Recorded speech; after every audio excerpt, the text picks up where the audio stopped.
আগুৱাই যাব এডিআৰইৰ মৌখিক পৰীক্ষা অহা 17 জুনৰ পৰা আৰম্ভ হ'ব আপোনালোকে জানে এডিআৰই থাৰ্ড গ্ৰেড অৰ্থাৎ তৃতীয় বৰ্গৰ বাবে যিসকল উত্তীৰ্ণ হৈছে তেওঁলোকে 3টা পৰীক্ষা দিব লাগিব যিসকলে ষ্টেনোগ্ৰাফাৰৰ পৰীক্ষা পাছ কৰিছে তেওঁলোকে ষ্টেনোগ্ৰাফাৰৰ স্কিল পৰীক্ষা দিব লাগিব যিসকলে ড্ৰাইভিং পাছ কৰিছে তেওঁলোকে ড্ৰাইভিংৰ স্কিল পৰীক্ষা দিব লাগিব আৰু যিসকলে সাধাৰণ তৃতীয় বৰ্গত পাছ কৰিছে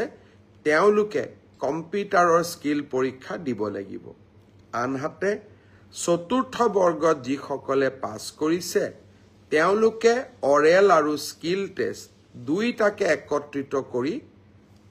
এটা মৌখিক পৰীক্ষাত তেওঁলোকে বহিবৰ প্ৰয়োজনীয়তা আছে আৰু আপোনালোকে সেই পৰীক্ষাত বহিব লাগিব মই আশা কৰোঁ আমি জুলাই মাহৰ 15 তাৰিখৰ আগতে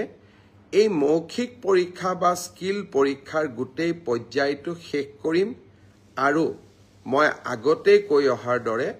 10 অক্টোবৰৰ দিনাখন আমি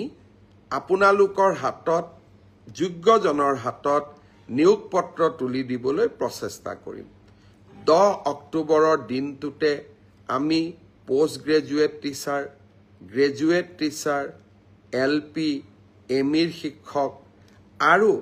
স্বাস্থ্য বিভাগৰ বিভিন্ন পৰীক্ষাত উত্তীৰ্ণ হোৱা আৰু এডিআৰইৰ পৰীক্ষাত উত্তীৰ্ণ হোৱা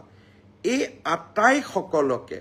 একেলগে খানাপাৰা ফিল্ডলৈ মাতি আনি আমি নিযুক্তি পত্ৰ আগবঢ়াম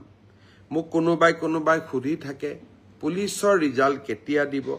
সকলো ৰিজাল্ট আমি এনেকে দিম যাতে আপোনালোকৰ হাতত আমি 10 অক্টোবৰৰ দিনাখন আমাৰ নিযুক্তি পত্ৰ আমি হাতত তুলি দিব পাৰো বহুতে মোক খুদিছে যে এডিআৰইৰ নতুন এডভাৰটাইজ কেতিয়া হ'ব পুলিচৰ নতুন এডভাৰটাইজ কেতিয়া হ'ব মই আশা কৰোঁ অক্টোবৰ মাহত নিযুক্তি পত্ৰ দিয়াৰ পিছতেই আমি নৱেম্বৰ মাহত নিশ্চয় আকৌ চৰকাৰী চাকৰিৰ বিজ্ঞাপন দিবলৈ সক্ষম হ'ম শ্ৰদ্ধাৰ ৰাইজ অহাকালি দিনটো এটা গুৰুত্বপূৰ্ণ দিন চৰকাৰী বিভাগসমূহত স্বচ্ছতা ঘূৰাই অনাৰ ক্ষেত্ৰত দুৰ্নীতিৰ সৈতে যুঁজাৰ ক্ষেত্ৰত আৰু চৰকাৰী কৰ্মচাৰীসকলক